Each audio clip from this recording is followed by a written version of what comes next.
Hello, this is Derek Taylor again for HIST 129, Early Modern Europe, History of Early Modern Europe.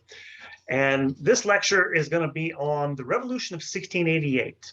And the Revolution of 1688 revolution happened in England, actually England, Scotland, and Ireland in 1688, which will turn England into the United Kingdom of England, Scotland, Ireland, and Wales eventually within 15, 20 years or so of this event. But it'll turn England, the UK, into a European superpower eventually.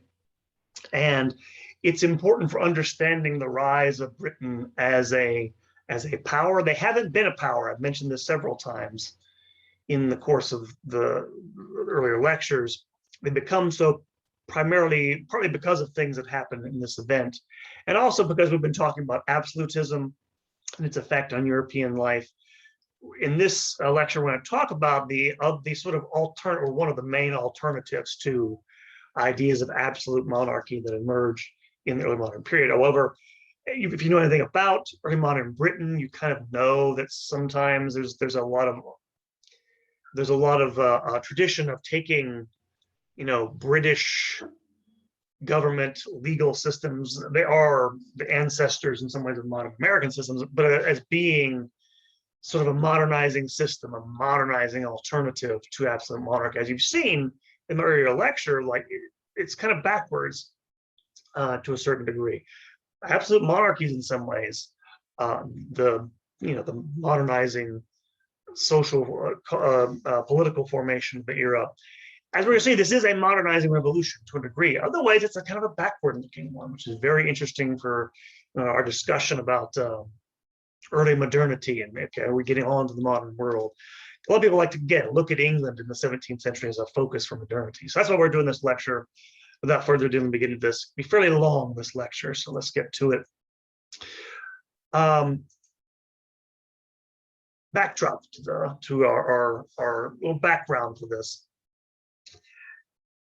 November 5th, 1688, a Dutch army lands on the coast of at Torbay, on the coast of England, and it's not just a Dutch army, by the way. There are English and Scottish exiles along with European mercenaries in the army. But instead of attacking the army led by the Dutch stadtholder, that's the sort of executive leader of the Dutch Republic, Wilhelm of Orange, the English welcome William of Orange into London. And he will eventually take his place as co-regent, co-monarch with his wife, Mary, as we'll see, as King of England. So how does that happen? Why does that happen? Why would they welcome a Dutch king into their kingdom? Well, remember, first thing we have to go back and remember about England here is that England's a composite monarchy in the 17th century. Remember, one crown is ruling 3 different countries, 4 if you count Wales. It is not yet Britain or United Kingdom officially. We'll get to that in the course of this lecture. And so it's had these, we talked about the English Civil Wars, the British Civil Wars, the tensions, and there's religious tensions because of Catholicism in Ireland, the difference between the branches of Protestantism in Scotland and in England. So they have that issue between them.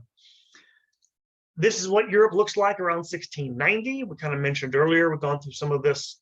The major players are, you've seen the empire in the middle, the Ottomans in the east, France, Spain in the west. By the time we get to the end of the beginning of the 18th century, Britain will be a European power that has a major role to play, which it did not before the Revolution of 1688. It's kind of it is a second-rate power, and we're going to see how it goes from how that changes. And it has to do with its modernization in some ways. So the question becomes, why did the English get rid of their king, James II, and invite this Dutch guy to come rule their country? 2 things, basically. We've kind of talked about this already, but it's ongoing. It's still an ongoing issue, as you'll see, in England in 1688, the English Reformation. The English church breaks with Rome. Parliamentary involvement with the Reformation elevates its place in the English Constitution. We've gone over this, but it makes Parliament much more powerful than it otherwise would have been. Henry VIII confiscates church property in 1536. And so this links Parliament, property, and Protestantism. This means that everybody in England, who, and it's most people who go along with the Reformation, they have a not just a religious but a financial stake in the post-Reformation governments. Always a powerful combination, money and religion, if you can get them together. We've mentioned this before. We'll talk about there being divisions contained by earlier monarchs. We talked about before Charles I, how his policies angered many because they seemed too Catholic, too popish. Civil wars of the 1640s had an English dimension. As you're going to see, 1688 is definitely bound up with this. 1688 represents in some ways the final outcome, the final settlement of all these divisions. Again, become a Protestant country definitely in terms of people's actual beliefs by the 1590s. But there was still, again, as you're going to see, for a variety of reasons, this is what definitively makes the UK into a Protestant nation. Secondly, of course, we've talked about this as well, is the constitutional impasse between Parliament and Crown. This begins, of course, parliaments after the Reformation begin to think, hey, we must be an important part of government. You asked us to pass legislation to break with Rome. In the long run, this means Parliament gets the idea it should scrutinize Crown policy. James I and Charles I don't like this. They claim doctrine of divine right.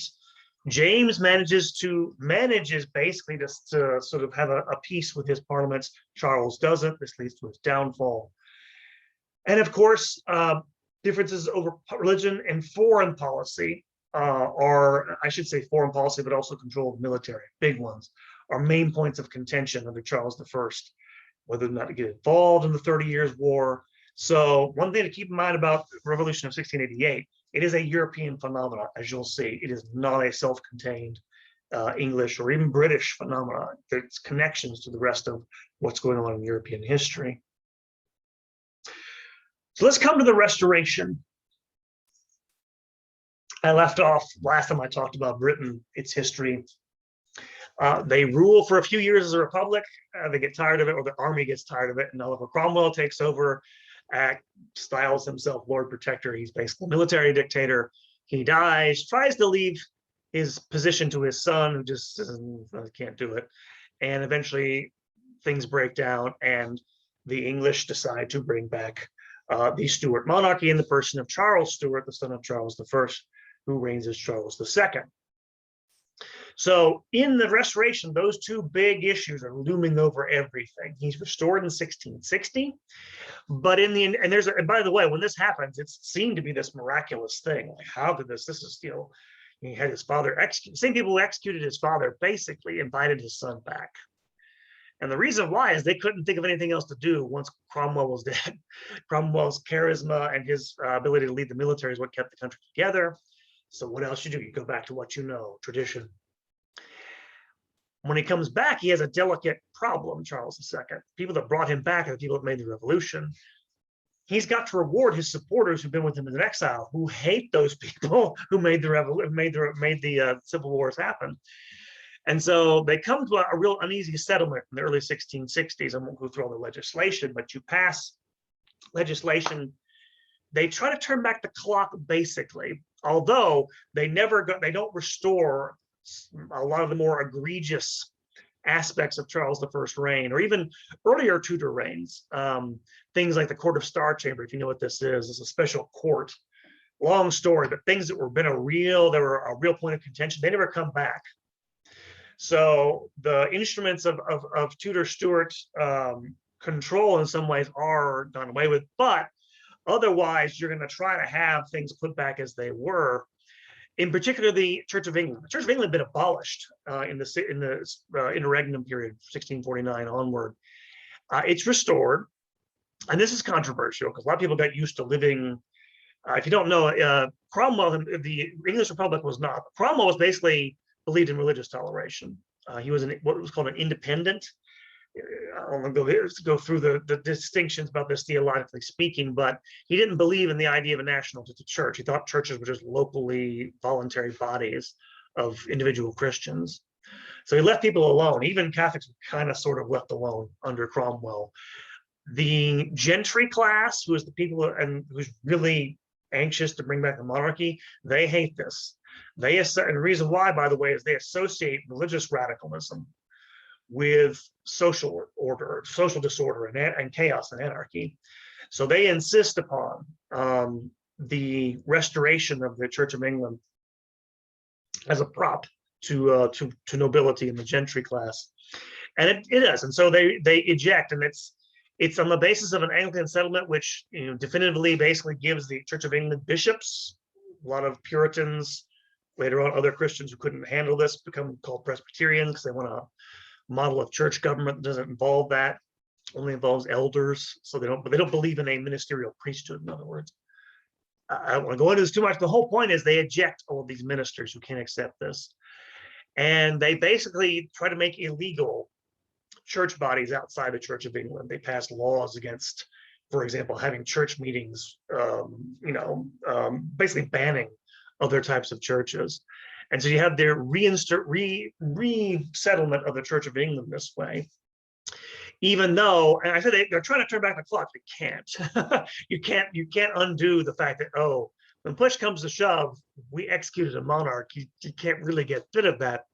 But there is this attempt to try to, it's why it's called a restoration. They try to put things back as best they can. And Charles II has been in exile for a long time. He does have French tastes. He's been at the French court of his cousin, Louis XIV. And so there's this underlying tension between the ruling class that has restored him, who wants him to restore order. They don't necessarily want to be controlled by him. And so there's this tension underlying everything. And so one of the things that begins to sour the relationship between him and his parliaments is, well, again, we mentioned this before, being a loser in war is never a good thing. And he loses twice badly to the Dutch. I mentioned this earlier in other earlier lectures. He fights a Dutch war with the Dutch, a naval war in the 1660s. This was actually, Parliament was pushing for this because they wanted to fight over, control of trade, major trading. The Dutch were the major trading power in Europe at that point. Went very badly. The Dutch sent a fleet up the Thames River, burned and destroyed several military installations of the English, and carried off the English flagship. So it didn't go well in the 1660s. In the midst of all this, while they're fighting a war, plague hits England, and London especially. London has to be evacuated. Going to the pandemic, or getting out of the pandemic now, I guess. It hits London. At the same time, of course, you have the Great Fire of London in 1666, which begins in the ovens of the Royal Bakery, or the Royal Bakers, I should say. Spreads to the rest of London. I can't remember the numbers, but it burns up a lot of buildings in London, which actually gives the king and some of his planners, if you know who Christopher Wren is, a great architect, a chance to rebuild the city. And it's too bad some of the old St. Paul's Cathedral, the medieval cathedral, has to burn down. He creates the new one, which is this beautiful thing. But again, this seems to these people who are, again, religious in nature, this is like God's judgment on the country with all this plague and fire and stuff. Which does not get any better, because what's going to happen is they go back to fight with the Dutch a second time, and this is different. And the reason being is because, I put this on there because I didn't have enough room. In 1670, Charles has gotten kind of tired with his parliament. But problem is he needs them to fund him, to give him money. They don't like raising taxes, it's taxes on them. So instead, he goes to his cousin Louis. He signs a treaty with him, the Treaty of Dover, in 1670, which basically gives him money in exchange for promise from Charles II to make the country Catholic again. Literally, he's going to embrace Catholicism. He's going to turn the country back to being Catholic. I can't remember the actual wording of the clause. There's a clause in that treaty that says when it is opportune to do so, which of course is not going to be opportune to do so. But he's doing this so he can be independent of his parliament. And part of that is, of course, he's supposed to be an ally of the French. Remember, the French go to war with the Dutch. Louis wants to punish the Dutch for having opposed him. And so they go to the war with the Dutch again. And the Dutch get overrun by the French. They beat the English again pretty badly at sea. They're not good at military. Charles is that rare king, Charles II. He's a survivor who is not very great militarily speaking, but manages to survive. Very rare, actually, in this era. At the same time, this is one of the things he was part of the treaty he signed with what he's supposed to do, he issues an act of indulgence in 1672, granting religious toleration to what's called Protestant dissenters. They're dissenters from the established Church of England and Catholics. Now, two things about this. Most of Protestant England hates this. The people who run the Church of England hate this. The gentry class, the ruling class, for the most part, hates this because they don't like Catholicism and they don't like these dissenters. The dissenters, they blame both of them, right? They think dissenting Protestantism and Catholicism undermined the monarchy earlier, so they don't like this at all. But they don't like it for another reason. The Act of Indulgence is something that Charles II issues on using what's the authority of the crown. He is dispensing with laws against Protestant dissenters, the Protestant minority that doesn't accept the Church of England, and Catholics. Sometimes called the dispensing power of monarchy. Of course, the problem is those laws have been passed by Parliament, and they were passed, again, 1662. They were kind of the price of his restoration of monarchy. So there is a huge outcry against this, and he eventually has to withdraw it. Because again, the two things come together in this, the religious question, the constitutional question. And in fact, things get worse because within a few months, I think it's a few years after this, his brother, James, the Duke of York, doesn't show up at Christmas services at court. Why is that a big thing? Well, the services are held in the Church of England church, right? What it means is, and eventually this will come out, he converts to Catholicism in the early 1670s. Ooh, this is bad, right? The reason it's bad is because James II is his immediate heir to the throne. Charles marries in the 1660s, but he doesn't actually, he has lots of illegitimate children. He has plenty of mistresses, but his wife is kind of infertile, the princess from Portugal, Catherine of Braganza. And so James, his brother, who's now Catholic, is an heir. This is bad. People hate this. Again, think of the context. Louis XIV is trying to dominate Europe. This sends alarm bells to good patriotic Protestants. Oh, this is me, absolute monarchy, tyranny here. And so it raises up what's sometimes called a country party, country as opposed to the court. For the country, as opposed to the parasites of court. And again, Charles II's court, he had Catholics hanging around. Again, his mother was Catholic, French. He spent, more than a decade in Paris in exile. So yeah, he had a taste for things French. And this country party is led in Parliament. You have people in Parliament, trying to get the king to make his foreign policy, turn his foreign policy from alliance with the French to against the French. And by the way, eventually later in the 1670s, that Treaty of Dover, which was supposed to be secret, gets revealed. This also, ooh, you can imagine, right? This seems like this is terrible. And so you have this party in Parliament led by the Earl of Shaftesbury, Anthony Ashley Cooper. And Cooper is one of these enigmatic political figures. You just don't know what he really believed.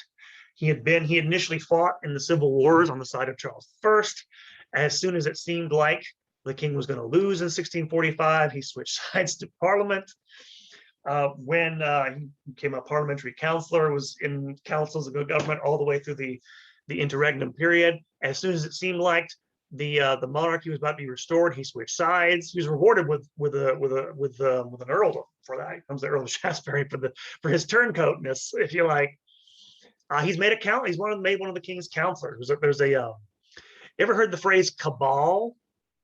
That comes from, it's an acronym because you had a set of counselors who dominated Charles II's early years as monarch up to the end of the 1660s, I should say.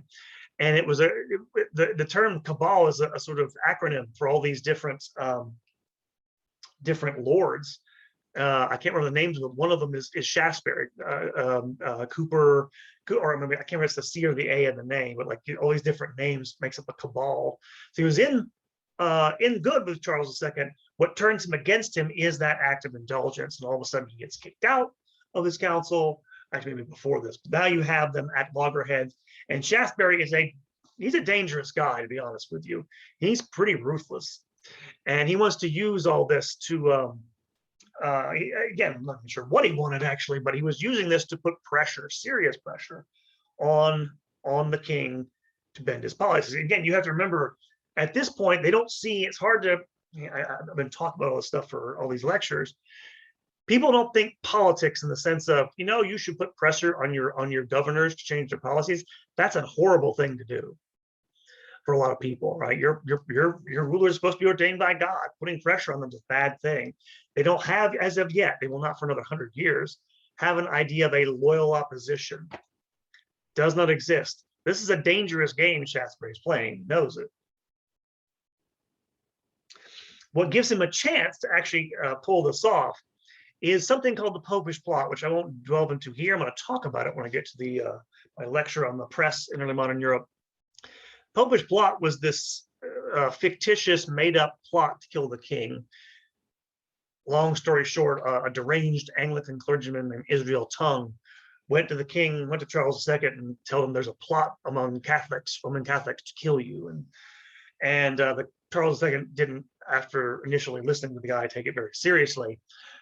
What happens is Parliament gets wind of this, and Shaftesbury and his allies in Parliament begin demanding an investigation. They form committees to investigate the plot and all this other stuff.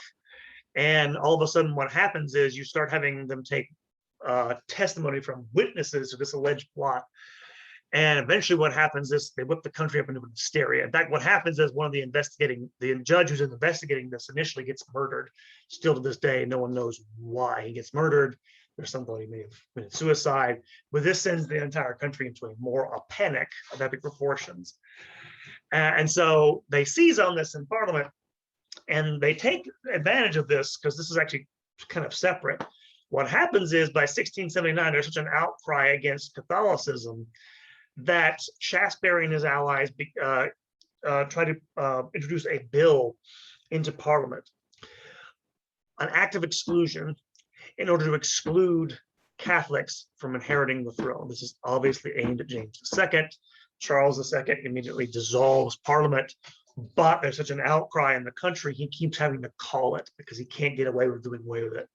Again, to do away with it permanently is like, well, you are an absolute monarch. You are a papist tyrant, blah, blah, blah, all this stuff. Long story short, and in fact, it's in this period where you begin to get countries polarizing over these issues. And so you have the introduction of epithets into political life, which will become the names for the first two. They're not really parties in a modern sense. There's no central committee, there's no central organization. It's just a name for factions in political life, but it affects most of the sort of political nation. Whigs and Tories. The Whigs are the ones who are the supporters of Shaftesbury and his ilk and the people who are opposed to government, the court. And Tories are the supporters of the king and the court. And just to give you an idea of where these terms come from, because in this era, I'll talk about this when I talk about my lecture on the press, but there's this pamphlet war, press war between these two factions in the press, and you have all these epithets thrown around. Well, Charles II and his courtiers look like Catholics to these. I should mention the Whigs and their supporters tend to be, at this point you have, well, I forgot to mention this, one of the things that Shaftesbury becomes in the late 1670s is a supporter of Protestant dissenters. Another thing he's agitating for is war with France, but also relief for Protestant dissenters, not for Catholics. And so they see the king and his supporters as being crypto Catholics. So the term Tory is actually a term for an Irish cattle rustler. So it's a nice epithet to throw at the Tories. The king and his supporters. The Tories, meanwhile, see the Whigs as these,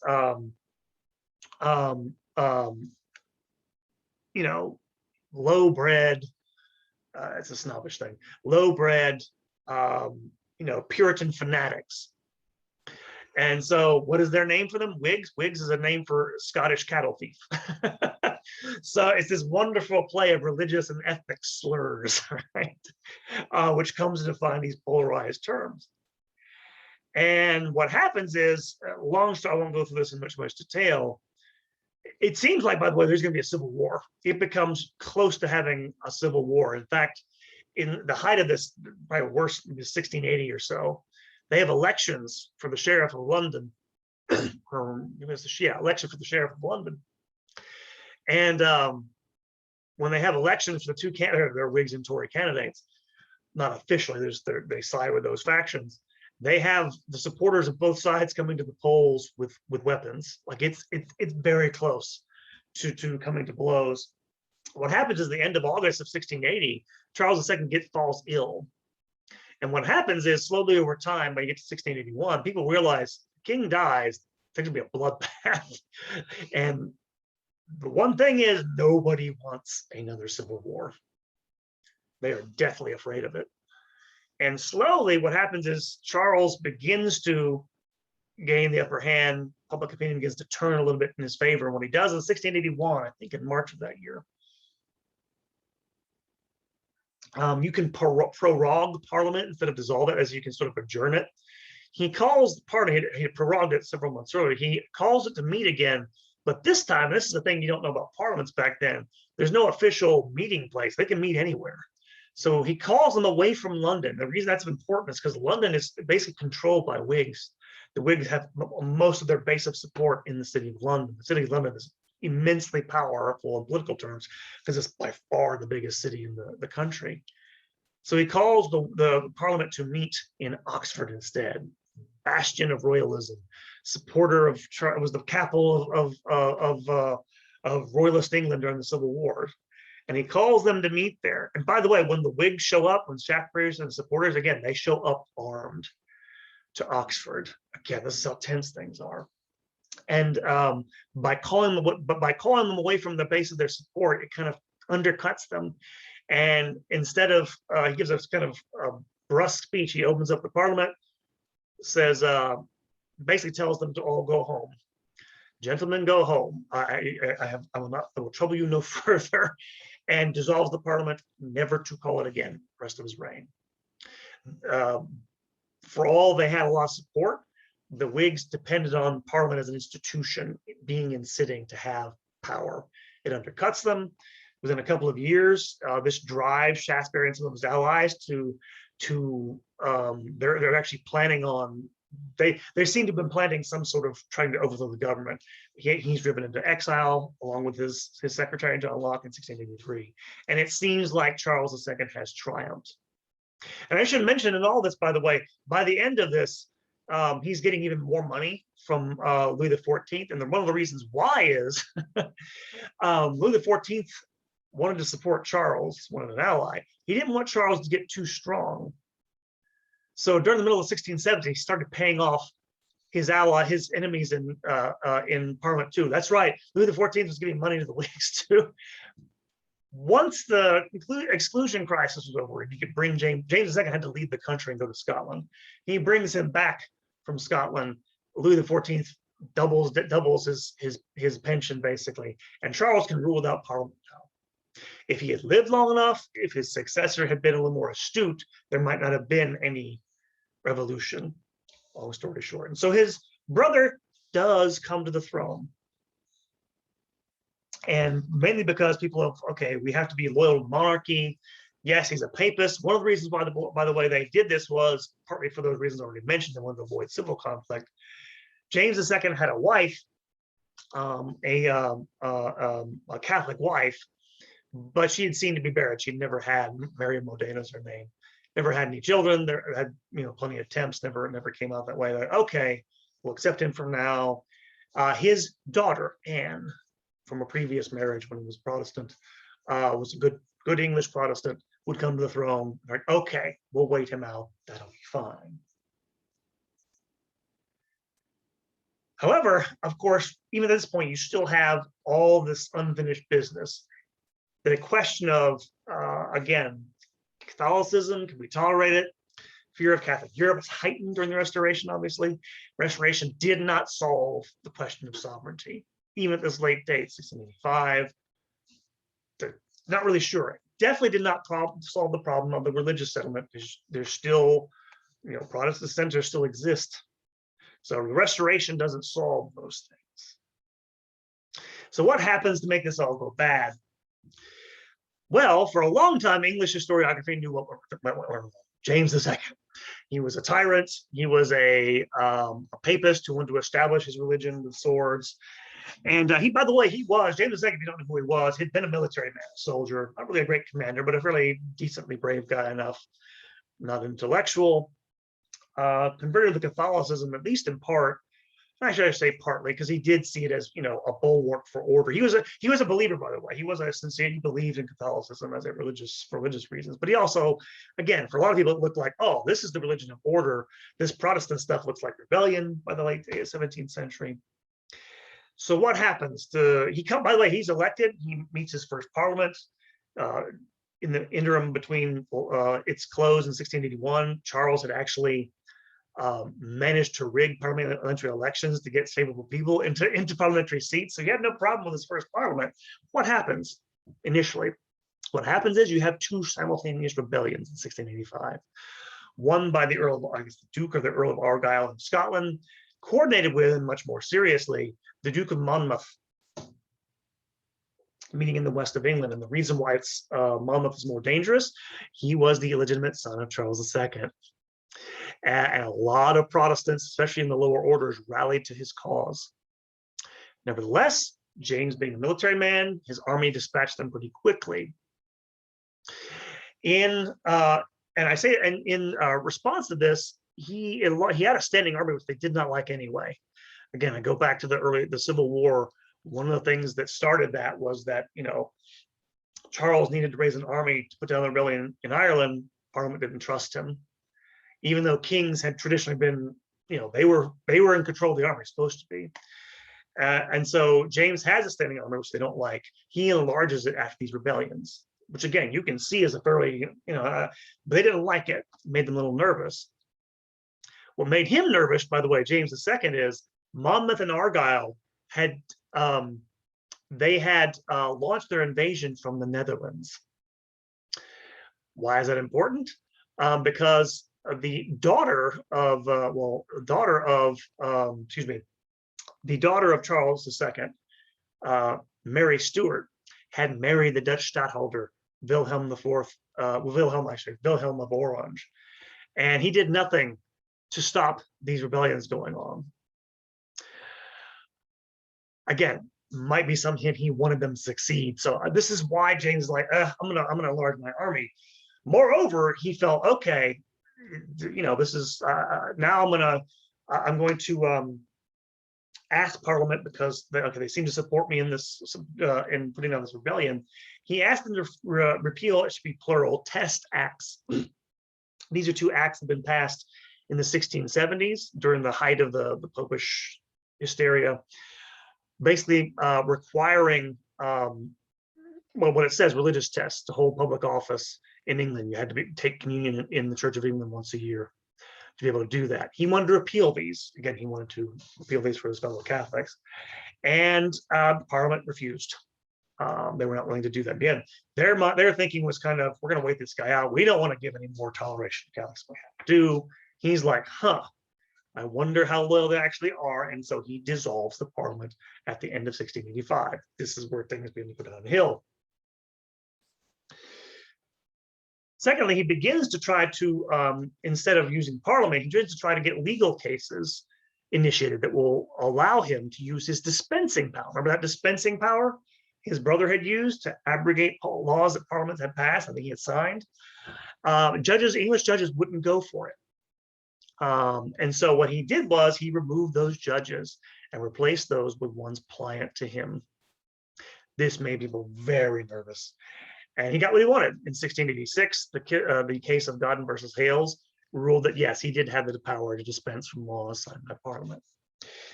Next thing he did was, in 1687, issue a declaration of indulgence, which again repealed the laws or dispensed the laws against not just Catholic, but Protestant dissenters. In fact, what he did from that time was make an alliance with Protestant dissenters. He tried to create an alliance of Protestant dissenters, people like, by the way, William Penn, the founder of Pennsylvania Quakers, against the Anglican establishment, basically. At the beginning of his reign, the Anglican establishment had been his mainstay of support. This is basically what does him in, is that he seems to attack their interests in the favor of this alliance, which the dissenters don't have any real clout, which is a big mistake. But he pushes forward with this. And by the way, again, I mentioned earlier English historiography, which again, is Protestant historiography until the late 20th century, basically saw this as, he just wants to impose his religion on the country. As far as we can tell, there's no evidence of that. If you're wondering what he was doing, why would he do that if he didn't want to impose it? He wasn't trying to set up altars with swords, is the phrase that's used about this. It appears that James, by the way, again, James was a sincere convert. He had people in his entourage, people like, what the hell was his name? Henry Kerr. Henry Kerr was a newspaper guy, but also he wrote on tract on religious liberty. And both he and Kerr was a Protestant. He wasn't. He was Catholic. But they had this idea that basically there would be reunion among Christians if they just got rid of all these religious tests. In particular, James seemed to think everyone would become Catholic, or it would become the majority anyway. People wanted to be Catholic, go back to the old faith, in other words, if they could get rid of these laws against it, which was, I must say, basically delusional. It was never going to happen, but apparently that's what he believed. I don't know what would happen, by the way, if it ever gotten to his, hey, this isn't going to work. I don't know, but maybe he would have responded with some sort of, tyrannical thing. I don't know, but as it was, he apparently sincerely believed all this. And so he actually had this Declaration of Indulgence. He tried to get, he actually issued a decree forcing members of the Church of England, their priests, their bishops, to read it from their pulpits. Oh, this didn't go over well at all.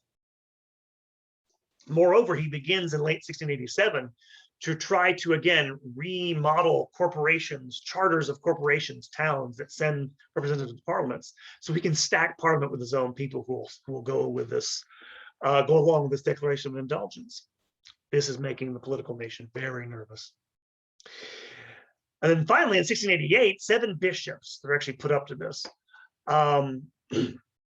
basically refuse to read the Declaration from their pulpits. And the government prosecutes them. In a shocking turn of events, his judges unanimously throw out the lawsuit, say it's not legal to do that. This makes these 7 bishops celebrities. It's a huge, embarrassing blow to James. And by the way, the Protestant world at that point in England didn't care much for bishops, even though they had them. They had nothing near. They thought they were useless. These people were fed in the streets. And so this was a real turn of public opinion against James. But at the same time, something turned. In June 1688, to the amazement of James, he claimed it was the divine providence, but to the horror of the Protestant establishment, he had a son. His wife came to birth, had a real son. He also be named James. This turned everything, because now, of course, they could no longer wait him out. There might be a permanent Protestant line on the throne. And by August of 1688, he already has issued writs for a new election to Parliament. He's going to use Parliament to make this permanent. So what happens? We need to go back a little bit here and talk about, didn't get the title up there I wanted. That should be, that was supposed to be something like the Wheel of Fortune and the Turns of Fate. My apologies for that on this recording. But what happens is revolution happens. And it happens because of this guy I've already mentioned here. You become William III of England, but this is William of Orange, the Dutch stadtholder. If you remember background on the Dutch Republic, they have an executive, a military leader called the stadtholder, which is effectively in control of the House of Orange. He's this leader in the late 1670s and 80s. He is married, again, to Mary Stuart. That should be Charles II's daughter, not James's. Or is it? Oh God, that's terrible. He's married to Charles II's daughter, so I apologize for that. His main focus after the Dutch War of 1672, 1678 is to stop Louis XIV at all costs. And so what he does is in 1680s, he starts getting a coalition of states in Europe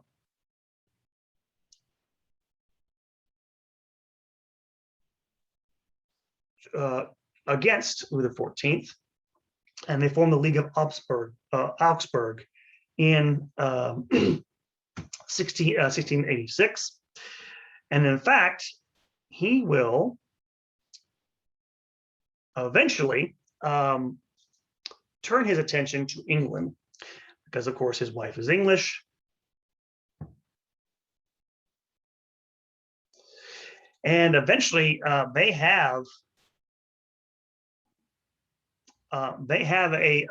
he has sort of designs on the King of England, excuse me, on the Kingdom of England, because from his vantage point, it looks like England has lots of assets you could use against Louis XIV.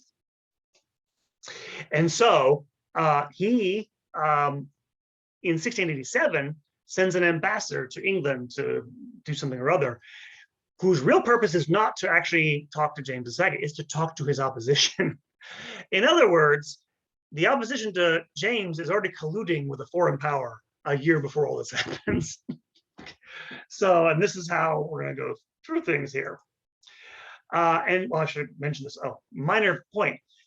After, I think it's, I want to say within a couple of months, or maybe within a few days, actually, of the birth of James's son in 1688, 7 noblemen, 1 bishop, and 6 noblemen. I think there's like 4 Tories and 3 Whigs, or 4 Whigs and 3 Tories, sent a letter to Wilhelm asking him to invade the country. Think about this for a second. We've gone through 5 years of, collusion, Russian this, that, blah, blah, blah. Imagine members of the political elite asking someone else to invade your country. Extraordinary, right? It's even more extraordinary is it worked fine. William lands his army on November 5th, as I mentioned. By the way, if you don't know why he lands, he lands on November 5th for a reason. If you don't know, in England they have a holiday called Bonfire Day. It used to be called Guy Fawkes Day, right? Why? Told you about in the last lecture about the gunpowder plot to blow up the Parliament in 1605 to kill James I. Well, it was discovered the conspirators were arrested on November the 5th. And so ever since then, to this day, even in secular England, they still have bonfires. They burn Guy Fawkes in effigy. That's why he did that on purpose, to go land on November the 5th. Good propaganda coup. And what happens is when he lands, no opposition, he's being welcomed. James thinks he can defeat his army, but all of a sudden, at the last minute, both his daughter Anne, one who had been his heir to the throne, along with his best general, John Churchill, desert his camp. At this point, he panics, he flees, and goes to France in December. Bloodless revolution, he just left, unfortunately. Didn't think he could trust his subordinates and the people to defend him. By the way, he had supporters who wanted him to stay. Apparently, by the way, as he was fleeing, he dropped the Great Seal of England into the Thames. So kind of a funny turn of events. Anyway, what happens is former members of Parliament, nobility, they hold a convention in December. What's a convention? Completely made up. They did done this in 1660 before they restored the King of England, but it's not really a legal thing. But they declare in February of that year, or January of 1689, that James II had abdicated by fleeing. This is complete nonsense. And they offered the crown jointly to William and Mary. This is the legal fiction they have to come up with. It's not very, this is totally illegal, really, to offer them the crown. Before they do, they make him sign what's called a Declaration of Right. It'll come to be called the Bill of Right once it's signed in February, which he agrees to, which basically, and sometimes this is taken as being a precursor to the United States Bill of Rights. It's not quite the same thing. All it basically does is extract a promise from William, not Wilhelm, whatever you call him. Dutch is Wilhelm, English is William, from William to not govern the country. Frey, I can't have one of my slides, as it hath been of late. It mentions a few specific things. It specifically, by the way, mentions control of the army goes to Parliament. That's one of the biggest things. They get control of the army. And but it's not quite, it's not a list of principles you can't violate or rights you can't violate. It's much more limited and negative and restrained. Used to be thought that, but scholars know better now. They also made him sign a Coronation Oath Act, which is extraordinary in some ways for the things it says.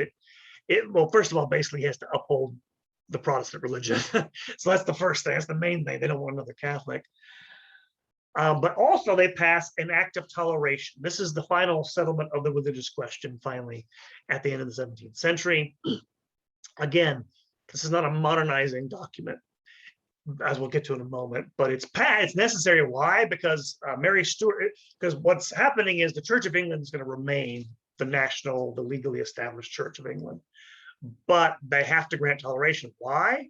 Not because of political pressure from below, because William is a Dutch Calvinist. So they have to at least say they can tolerate him if they're going to accept him as a king. So they passed the Act of Toleration. I'll come back to that in a minute in May. And that's the basis of the Revolution settlement. A few years later, they'll pass two acts before William dies. 1694, the Triennial Act, which basically says that Parliament has to meet every 3 years. It'll be extended, like it's like later, like every 7 years, like this. But also an act of settlement, which again, that reiterates that the crown cannot pass to a Catholic. So they have to sign another act to prevent. The reason why, as we'll see, is there are still Catholic claimants to the throne. James is still out there, basically, and his heirs. But that's the Revolution settlement. That's what finally brings those religious and constitutional impasses to an end. Now, historians used to talk about, they still use the term Glorious Revolution. They used to call the 1688 a bloodless revolution. In England, this is true. There was no fighting. This was not true in the other parts of the dominions of the UK.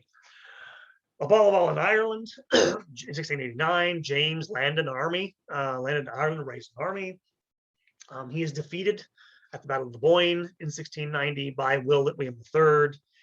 This, of course, leads to, again, further Irish subjugation at English hands for the rest of the, up until the 1830s.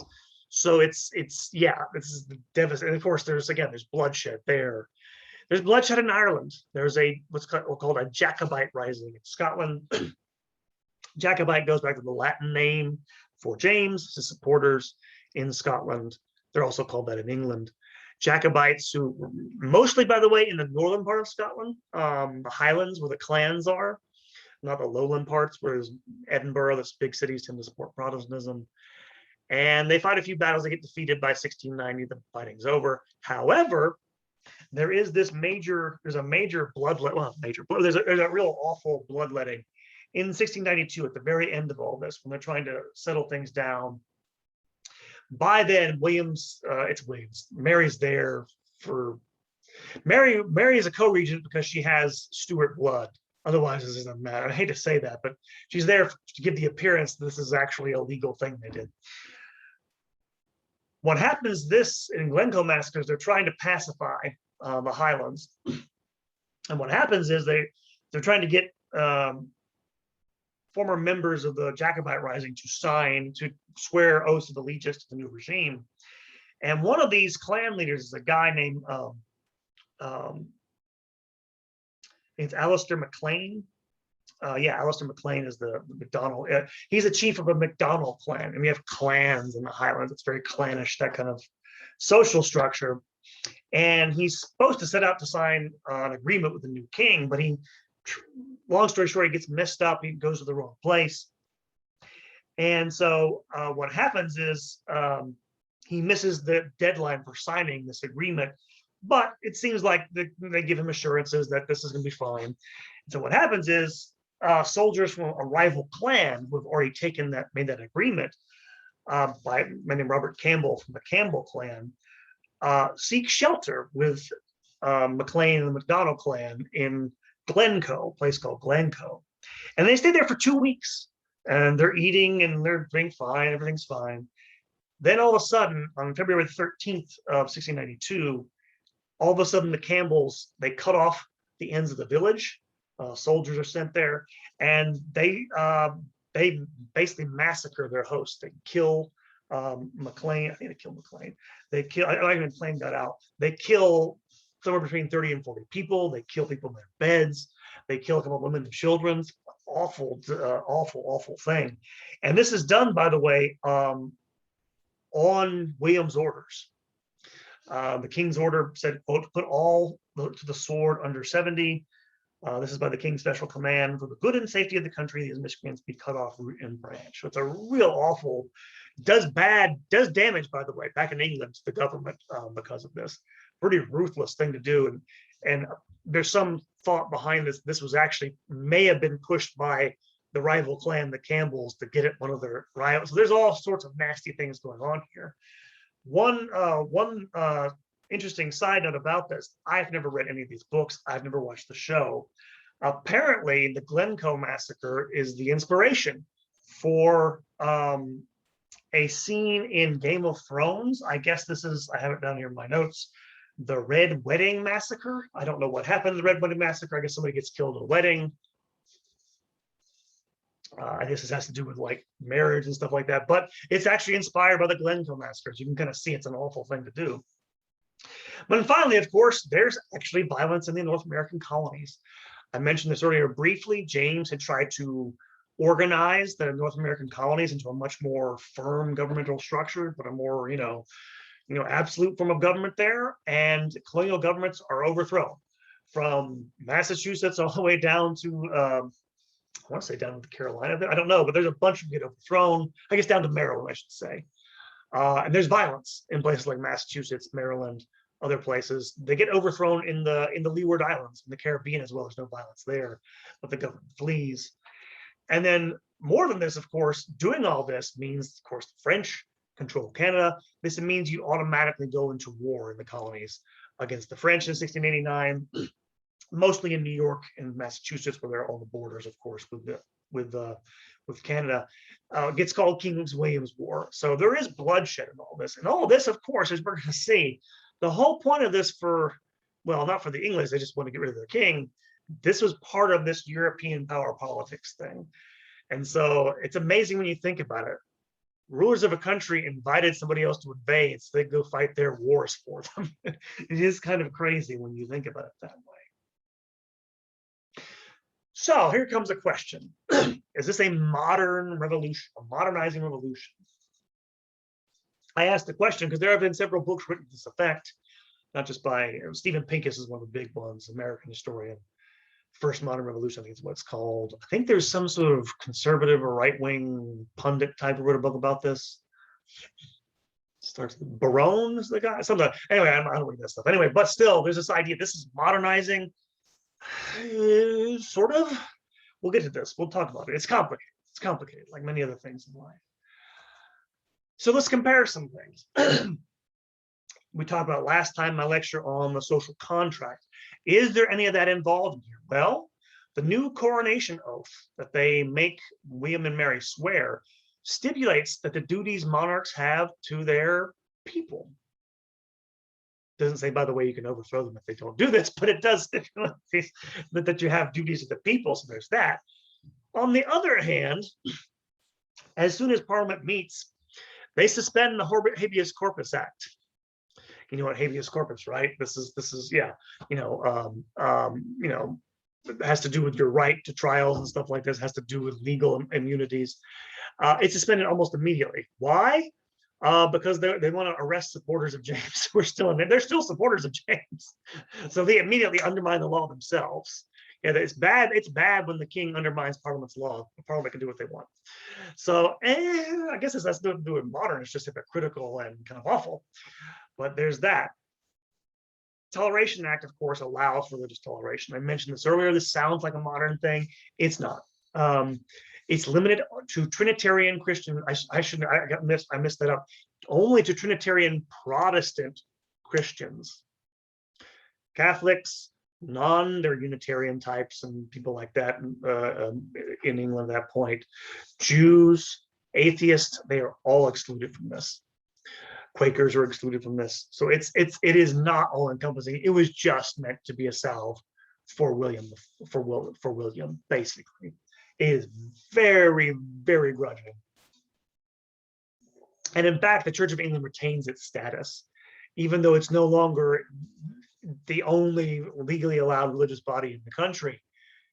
By the early 1700s, or 1720s, a lot of these religious bodies kind of disappear, but like a lot of them conform to the Church of England. These people have been brought into the centers conform once going into the 18th century. So it's a boon for the Church of England in that regard. So this is sort of modern. All this stuff is not in principle. It's not principle toleration at all. It really isn't. It's there, but it's not really principle toleration. And of course, it's toleration. It's not religious liberty or religious freedom, which you have in places like Rhode Island and stuff like that in colonies. People tend to point this out. People like Tim Harris and other historians don't even know that. Mesa is a good historian. The revolution broke the idea of an inviolable succession, right? Divinely ordained succession, therefore divine right monarchy in that sense. So, they brought in Mary to make it look good, but it's like literally somebody named Tom Wharton, who was a Whig, when they first met with William, basically told him to his face, "We have made you king." Some of the Whigs didn't have any use for any of this, to say the least. But on the other hand, they didn't really change a whole lot. Again, they did the minimum amount they could get away with. The monarch is still technically sovereign in law. In 1688, this will change in the course of 1690s for reasons I'll come to. And is only limited to the extent of, and I mentioned this about the Declaration of Right, that his powers have been exercised of late. Just meant to make sure he didn't do anything like James had done. Parliament becomes the de facto sovereign of the United Kingdoms. That's modern, right? You have a representative body becoming the sovereign. How's that not modern? Well, depends on what you mean. First of all, because it basically strengthened the power of the aristocracy and the gentry. If you think in the terms of Jean Bodin, sovereignty must be unitary, and you can only have three types: democracy, aristocracy, monarchy. What it created was effect aristocratic absolutism. From 1688 to the 1832, the first Reform Act. You don't even know what that is. You can Google it. If they ever let me teach the modern European history course, I'll go through it. But until for the next 150 years, aristocrats dominated English life like they never had before and never would again. They basically, this is really the final outcome. If you go back way back at the beginning of the course when I talked about how, rebellions were a problem because you had aristocrats who thought they could go, use the king as a political football, and there's a struggle between them. You saw this still in the 17th century in France, even in Louis XIV's minority. He gets control of them, whereas here, the aristocrats win out. They get control of the monarchy. And so that's why, again, it's backward. You think about it. It's almost a backward looking revolution in that sense. Parliament's a medieval body ruled by aristocrats. How is that modernizing, right? There are some things. Get this. Again, you can weigh it both ways. Supporters defined 1688 as a revolution at the time. But this thing you have to understand, the term revolution didn't mean in the 17th century what we mean by this now. What we mean by revolution now is meaning an overthrow of the old order, which moves us forward. Kind of like if you think of history as moving in a linear fashion, right? We've been blocked. We have to have this revolution to overthrow the old order, then we'll move forward in a linear fashion. That's not what it meant. In fact, literally the term revolution comes from the term revolve. And what they meant was a going back to an earlier state. Cyclical. To them, absolutism was the novelty. Novelty is a bad thing in the 17th century. And they're going back to, the ancient constitution. They're protecting their fundamental liberties. It was not meant to be this, forward-looking thing in a lot of ways. Nonetheless, it was a break with the past in two major senses, whatever they may claim for themselves, whatever we may think about it. One, it definitively settles the idea that England is a Protestant country. To this day, you cannot inherit the throne of England, of the United Kingdom, if you are a Catholic. There's been talk about getting rid of it, but basically an unbelieving country at this point, so what difference does it make? But to this day, has defined its identity.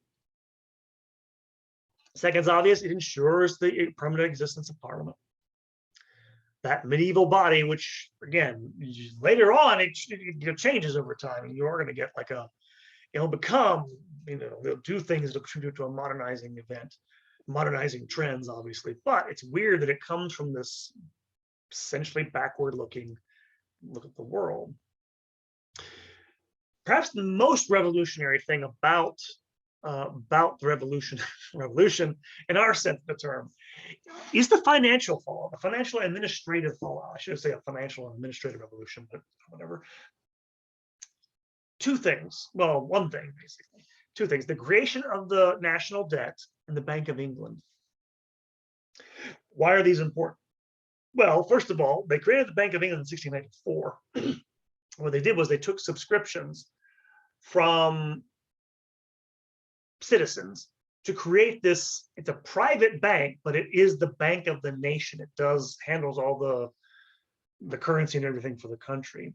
This did two things. One, it's kind of like crowdfunding your government, basically, but it means that the ruling class has an investment in the post-revolutionary regime. Once you've invested your money in it, you're in it, or you're gonna, because you want your money back, obviously. You're gonna make sure it succeeds. That's one thing. The second thing they do is they will actually create, again, they will create a government debt. Why would you create a national debt? The reason why, that way you can finance government policies by borrowing against that debt.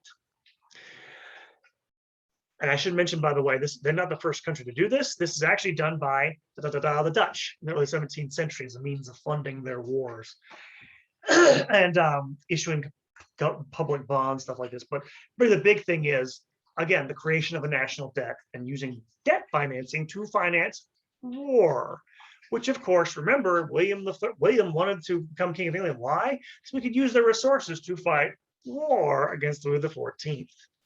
This is how they get away with it. This is how they do that. They pass in 1694 the Triennial Act, which again means that they have to consult with Parliament. And again, Parliament, as long as they're in being, controls the purse strings. So this makes Parliament the permanent, again, gives them permanent control of the army and the money. And this, by the way, these were all concessions by William IV. He could have perhaps turned the country into more of an absolute thing, but he was in no position because he needed them to fight those wars.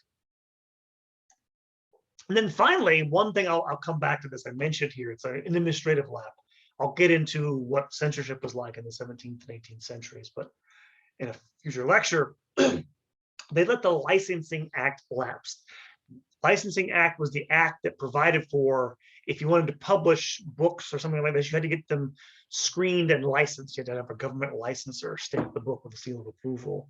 This is allowed to lapse in 1694, and this allows for parties eventually to mobilize public opinion for their agendas. So what all this is doing is basically giving the very divided, political class of England more reasons to invest in the regime. All these things mean, aha, we're going to make this work and not go back because of these things we're allowing them to do here. Again, I can't stress this enough. These financial changes greatly expanded the government's ability to tax and to raise revenue. By the way, as we'll see in a moment, they tax land and not business. Why? Because who do you think's funding the government now? Financiers and government contractors who don't owe their wealth to land. There's a reason for that. What this will also do is, because you have really an alliance between the nobility of England and the financial classes. Again, remember, the Dutch were the big financial, center of Europe before them, but then they weren't nobility for the most part, and there was tensions between the stadtholder and the merchant community. In the rest of Europe, aristocrats looked down their noses on the merchant classes. Little more riffraff. You could probably marry into the nobility over several generations, but they didn't want anything to do with you if you didn't have, noble status. The British were more willing to do business. They still had similar attitudes, but it meant that British society was a little more mobile. They invested in things like commercial, at a distance, commercial ventures. And in fact, you have your whole government being run this way. And of course, it makes sense, by the way, all these changes that come from the Netherlands. Look who invaded. William brought his own advisors, which made this happen, or they influenced all this stuff. But Brits were doing some of these things before the Dutch got there, but their influence, of course, was very crucial. And then finally, despite all this, despite the fact the revolution works, despite the fact I got rid of James, don't want totally absolute monarchy, it leaves a fairly enduring legacy of political division, because those Whigs and Tories will continue to exist for another 20 some odd years or so after the revolution, don't like each other very much. Why? On one hand, the Tory party represents, not all of them, they're landed aristocrats in the Whig party, but they represent landed interests, landowners, the rural parts of the country. The Whig party represents those new financial classes. And again, when I say they fight wars, they finance it with a land tax. Which, who do you think that hurts more? That hurts the Tories. So yeah, they don't like each other that much. The second thing is, the Tories were very attracted to the Stuarts. They still felt the pull of loyalty. There were, in fact, a group of people who, when William came to the throne, they issued, oath of allegiance to the new king. They couldn't take the oath. They called them non-jurors because they refused to swear the oath. They didn't think they could abrogate their oaths to James Stuart while he was still alive. They wouldn't take the oath. And they're still much more loyal to monarchy. They still didn't like the idea at all of breaking the succession, even though they accepted it because they needed to do it. Whereas the Whigs tended to see politics more in terms of contractual obligations than loyalties. Again, these, by the way, are generalizations. There's exceptions all over the place, to keep that in mind. The Tory party, and this is definitely a generalization that holds, tend to be more attached to the Church of England, its privileges, don't like dissenters still. Whig party, still more sympathetic. Tory party is less enthusiastic about the wars that William will fight in the immediate aftermath of the Revolution, tend to be friendlier toward the French. Whigs hate the French, more enthusiastic for the war. And you can kind of get from what I just already said. The Tory party saw the revolution as a necessary evil and kind of an exception. The Whigs tended to see it more positively and tended to see it as an enduring model to follow. And you'll get rid of these tensions, you'll see why, but it's fascinating. It leads to some interesting period, about 20, 25 years, when you have parties after the revolution. Hint, you won't always have them. So finally, we end this by talking about how the revolution makes Britain into a great power. I've already hinted at the one. Well, William took them to war, right? And I mentioned this, that phrase that they become, England's at war constantly for the next, 1689, the 25 years after the revolution. So much so that the poet John Dryden, who had been a courtier and a friend of James II, converted to Catholicism under his reign, stayed Catholic after the revolution, referred to William's regime as, quote, this stupid military state. Because again, that's really what this revolution was for in some ways, was to fight war. And to do so, as I mentioned before, he made many concessions to his new parliament who needed to finance that war. That's why you get the Triennial Act. That's why you get the licensing of lapse the Licensing Act. That's why you get the creation of the Bank of England, all those things. But again, what happens is England's going to use those resources, mobilize its resources as never before. And to be fair, not just for warfare, but also for trade. It will overtake the Dutch as both the great commercial, as a military power, become a great military power, it will overtake the Dutch as the great commercial power of Europe after 1688, whereas it had been the reverse before. Here I'll mention John Churchill again, the descendant, the ancestor, I should say, of Winston Churchill. Began his career as one of James's generals, switched sides, and he will win a series of spectacular victories for the War of Spanish Succession in the early 1700s. It's a turning point because England becomes a great military power for the first time in centuries because of this. So huge shift after the Revolution. Also leads to the Act of Union. Remember that we began this lecture reiterating that this was a composite monarchy. They had these problems to deal with. The old problem of what to do with the Scots. They're kind of sort of independent. They can sort of fight us off, but they can't really conquer us. And we kind of sort of like we're kind of both sort of Protestant, both Protestant, but kind of different. But they have their own laws. They have their own parliament. What do we do? Because they feared still even at this late date an alliance with France and the Scots. And so the reason why, by the way, is because of course, well, as we'll see in a moment, William II is going to die. William's going to die in 1701. His wife dies in 1694. When that happens, the line of succession goes to James's Protestant daughter, Anne. But she will die childless. And they kind of know she's probably going to be childless before this. So they're like, in the early 1700s, like, okay, they passed the Act of Settlement to make sure a Protestant inherits. Then they need to do something with Scotland. And they basically buy off the Scottish elite and create a free trade zone in Britain. I mean, free trade in our modern sense. They get rid of tolls and tariffs and stuff and allow them to do that so they can trade their goods in England, tariff-free. The Scottish Parliament is dissolved, and in exchange, the Scots are given 45 seats in Westminster. And so it becomes, in 1707, the United Kingdom of England, Scotland, Ireland, and Wales. Today it's the United Kingdom of England, Scotland, Northern Ireland, and Wales. Still haven't yet declared their independence. They want to. There's no point in doing this in economic terms, but they kind of want to. We'll see what happens going forward.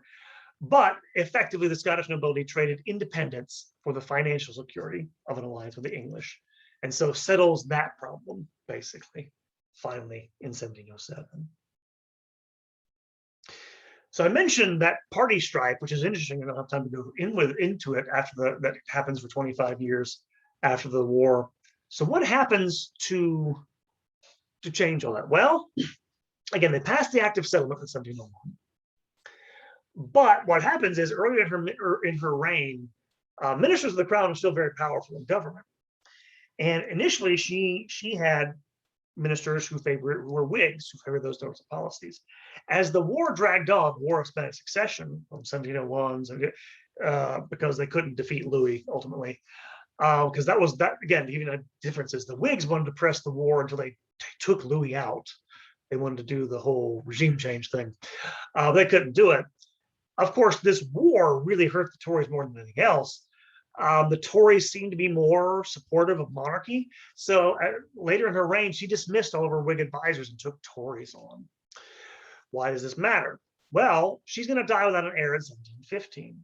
The Tories, once they get into power, are still kind of attracted to the exiled Stuarts. In fact, there's a guy named Harley, who's a minister. I think it's Harley. I can't remember. I forget the name. There's a sort of struggle among her ministers in the last days of her life. What should they do? And there's one minister who wants to basically invite a distant Protestant cousin from Germany to take the throne. This would be the Hanoverians. That's from the Protestant kingdom of Hanover. Another minister, Tory minister, wants to invite James II's son, if he'll abandon his Catholicism. And he's still he gets up the upper hand. This minister, this Tory minister, just before she dies. No one knows what would have happened because she died before he could do it. Instead, without his knowing, other ministers started sending out a series of orders. George the First George, the Prince of Hanover, comes and begins to rule as George the First.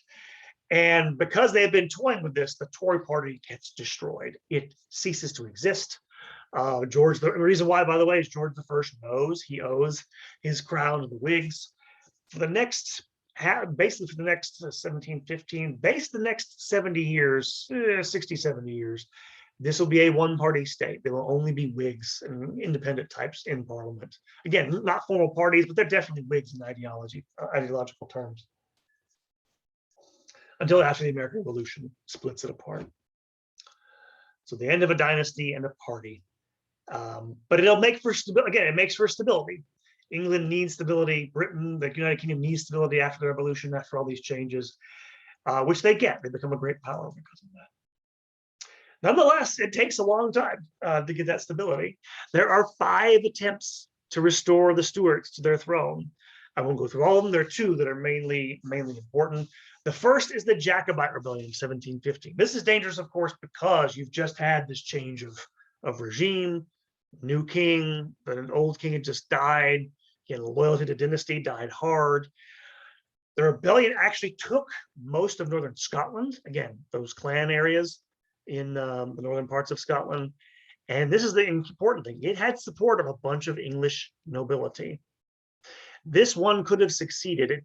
Long story short, there were some near-run things in the battles up in Scotland. But it was also defeated with the help of Dutch troops. The Dutch sent 6,000 troops to go put down this attempt to restore the Stuarts in 1715. This, by the way, was the really dangerous one. The second one, 30 years later, the last Jacobite Rebellion of 1745, this time in support not of James Stuart, James's son, the old pretender as they call him, but the new pretender, the young pretender, Charlie Stuart. Bonnie Prince Charlie, as he's called. I guess my Gaelic accents are not good.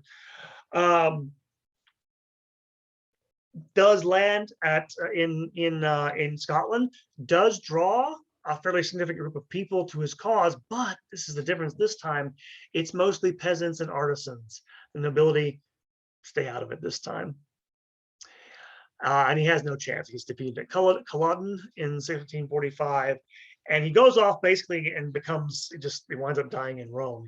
That's the other thing, the Stuarts never gave up. James's descendants never gave up their Catholicism. James II actually became a fairly pious, he was a pious anyway, but they maintained their Catholicism. So they wouldn't give up the religion. I guess they were honest about it and they did that rather than take power, but it's the last resistance. After 1745, the post-revolutionary regime is never really threatened ever again. And things will shift in a major way, both in Britain and in Europe after 1750 or so. We'll come to that in the succeeding lectures. That's kind of what we're coming to the end, basically, when we do this lecture of the 17th century. I don't mean in literal terms of numbers of years, but the end of all that constellation of crises and problems and impasses will shift when you get into the 18th century. Couple of thoughts about the legacy of 1688, the British legacy. Obviously, it brings the Protestant Reformation to a final close, if you mean the break with Rome, the final death knell for any chance of a Catholic restoration in England. Enshrines the sovereignty of Parliament, and leads to the triumph of the nobility, the gentry.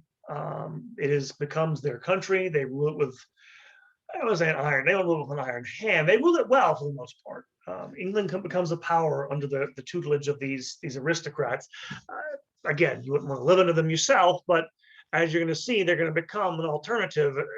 This happens at the end of the 18th century, after 1750, for reasons that will become apparent for military reasons. Through the middle of the 18th century, France is the dominant power. People look to it as the great, government to model yourself after. That'll shift. We'll get to that in the coming weeks. But also, of course, still, even before then, turned the United Kingdom into a European and then an imperial power, because they already have colonies, they're going to get a lot more on the course of the 18th century. It's going to set up their foundations for their imperial power for a couple of centuries. So important for them. It is a relative source of modernity. We're talking about that last thing we can talk about here. You do have modern financial practices and institutions. Again, they're already there. They're not the ones who do this. It's the Dutch, but still, they're important. They're really important. They sort of weaponize these Dutch practices and make them their own, and makes Britain again, think of our world. Our modern world is financialized. It wouldn't exist without, stock markets, which the Dutch invented, stuff like that. It wouldn't exist without debt financing. It wouldn't exist without those sorts of things. And that's the legacy of 1688 and the spread of these things. I say freedom of the press, that's going too far. I'll talk about this my next lecture on the press, but relative freedom of the press, relative freedom for political parties. Why is that significant? Because you can have political disagreement. Again, the idea before this, you're supposed to just follow the monarchy or follow your leaders. It allows for a wider range of political discussion than you could have elsewhere. Again, I've already mentioned this. It's relative. Religious toleration, shouldn't take it too far, but it is there. In contrast to other places, well, France is the place again. Freedom of thought, okay, a little bit, maybe not as much. And relative social mobility, I've already mentioned this. It's relatively easier to do that. Relative is the key phrase. Very relative compared to other European countries. And then finally, popular involvement in government. Again, it's almost, I shouldn't even mention it, but because of the press, because of there are elections for parliament, as you're going to see.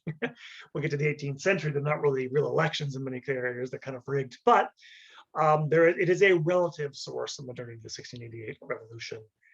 And fascinating for all that. Looks forward and backwards, like a lot of history does. You don't ever quite leave the past behind, unfortunately. So that is the end of our lecture. And yeah, and so next time we'll be talking about, I'll sort of step back from chronological things and talk about a broad overview of the press in early modern Europe, talk about the growth of the printing press, books, the Republic of Letters, that sort of thing, how it affects ideas and beliefs into the Enlightenment and stuff like that. But also the growth of news media, newspapers, and the press that way, and its effect on political life and things like that. So thank you guys for listening, and hope you all have a great day.